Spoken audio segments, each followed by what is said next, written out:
An unfortunate consequence of getting your life to good is that it can keep you from getting it to great. If you want the coming year to be your breakthrough year, there are 2 hidden limitations you absolutely need to overcome. These aren't just blocks, they're the unseen barriers quietly holding you back from all that you're capable of. Do you ever feel held back, wondering if you truly deserve more? Or find yourself questioning whether your dreams are just too big? These thoughts aren't just random. They're signs that the very strategies that got you here are now the limitations keeping you from going further. But it's not laziness or a lack of motivation that holds you back. It's these hidden barriers. Imagine a world where everyone achieves their full potential. That's the world I want to live in. And it starts with you right now. In this video, I'll reveal these 2 hidden limitations, and by the end, you'll have the clarity you need to overcome them, clear out the noise, and make the approaching year the year you go from good to truly great. Are you ready?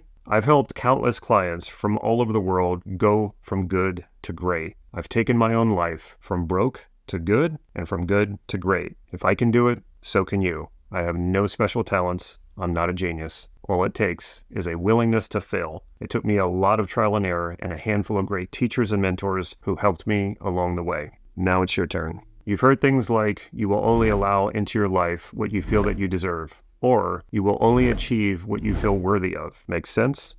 Sounds good, right? You work at feeling more deserving and more worthy so you can surpass your limitations. But has it worked for you? This never worked for me. When people are honest with themselves, they admit that it hasn't worked for them either. What happens when you work yourself up to feel like you deserve more than you have, but you don't get it? How do you feel? Feels like crap, doesn't it? Did it help you move forward? Of course it didn't. It made you quit. It slowed you down at the very least. It creates resentment, and resentment is poison. Nothing destroys your potential and your motivation like resentment. What about worthiness? How do you know when you're actually worthy enough to have what you want? How do you find that answer? Where is it? I'll let you in on a secret. Worthiness and deservingness are just ideas. They are not facts. They will never lead you to getting what you want. And if by chance you do end up getting what you want, these concepts will ruin any enjoyment that you might otherwise experience. What kind of life is it to accomplish so much, to have so many of life's luxuries, and for it all to be dependent on feeling worthy and deserving of it? It would be a miserable life. It's what imposter syndrome is made of. This approach will always make you feel like you're on the edge of losing everything you've worked for. Is the answer to find a way to elevate your feelings of deservingness and worthiness so that you achieve a lot and hold on to it? No. Even if that was possible, it would still ruin any positive experience you could feel from achieving what you want. I'll give you the answer, but before I do, know that the answer alone is not enough. If I tell you that there's no such thing as deservingness and self-worth, it's not going to change anything for you yet. There's more that needs to be done. For now, though, know that these concepts are not true. Despite what many self-help gurus tell you, these concepts are limiting your potential. You've been carrying them around for most of your life, and all they've done is hold you back. The most important thing to understand is that these concepts are not real. As long as you hold on to them, they will always keep you from your highest potential. Just recently, I've found myself achieving more than I thought I would and faster than I thought. It brought up memories of when I struggled so hard just to pay bills and to achieve small goals. Now that I'm so much further along and doing much bigger things, I don't struggle like that anymore. What I realized is that the real struggle came from the unconscious limitations I imposed on myself, not what it took to achieve what I wanted. I'm not saying it's all easy now. Big things take big planning and big actions. It still takes work. Your self-imposed limitations are mostly unconscious. They're hidden. The ideas that created them are not yours. They were programmed into you from your upbringing. It doesn't matter how well-meaning your parents were when they were raising you, nor your teachers when they were teaching you. We're all limited in how we communicate, and those limitations left lasting impressions on you since you were a child. It's a good thing that children are taught fairness and justice.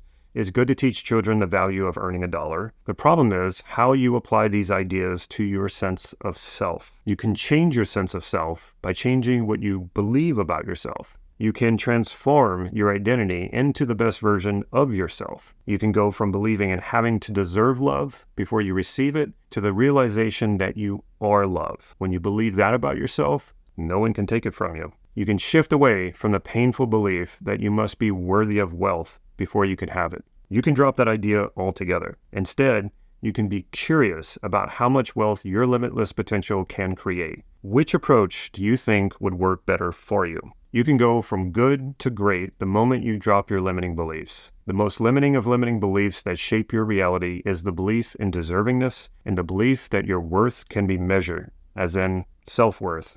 There is no way to measure your worth. Therefore, such a concept does not exist in reality. There is no one balancing the scales of deservingness. Bad things happen to good people, and good things happen to bad people. It's always been that way. The only question you need to answer for yourself right now is, are you willing to drop your limitations, or will you fight for them? If the choice before you is to spend the rest of your life letting go of your self-imposed limitations, or spend the rest of your life trying to make yourself feel worthy and deserving enough to have what you want, which would you choose?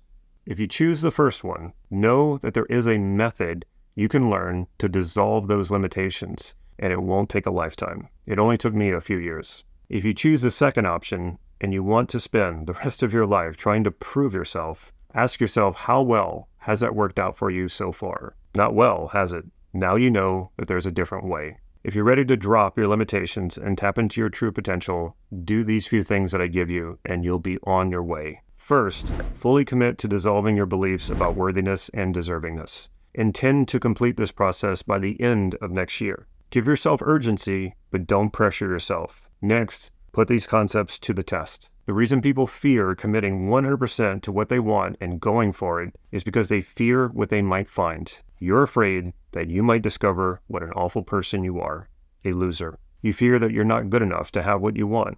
You're not worthy. You're afraid that you don't deserve it. I challenge you to test this to find out if it's true. How you're going to do this is by going for what you want without holding back. Take that big, hairy, scary ambition that you've always wanted to go for and go for it. Use it to test whether or not the concepts of self-worth and deservingness are real. Know that you're going to make mistakes. Some of these things you try will fail. That's just part of the process of succeeding. Find out the truth for yourself of whether your failures and successes prove the concepts of self-worth and deservingness. I'm confident that you will discover the truth as long as you persist, because I know the truth. The truth is that no matter how many times you fail at something, it has nothing to do with being good enough or deserving of it. It only feels that way if you impose those limitations on your reality. If you choose to believe in those ideas, it will be real to you. You will limit yourself. Or you can pull the plug on them right now and be free of them. Imagine if no matter how many times you fail at something, it has no effect whatsoever on your self-worth. Is there anything you wouldn't attempt? No, because that's what's holding you back. So many people are clinging to what little self-worth they feel. They're too scared to try something that might fail and risk losing what little self-worth they cling to. And I'm telling you that there's no such thing, so there's no need to fear it anymore. If you don't believe me, take the challenge and prove me wrong. Earlier in this video, I said that there is a method that you can learn to dissolve these limitations in a short time, so it won't take a lifetime. If you want to know what that method is, if you're ready to transform yourself, you'll find it here.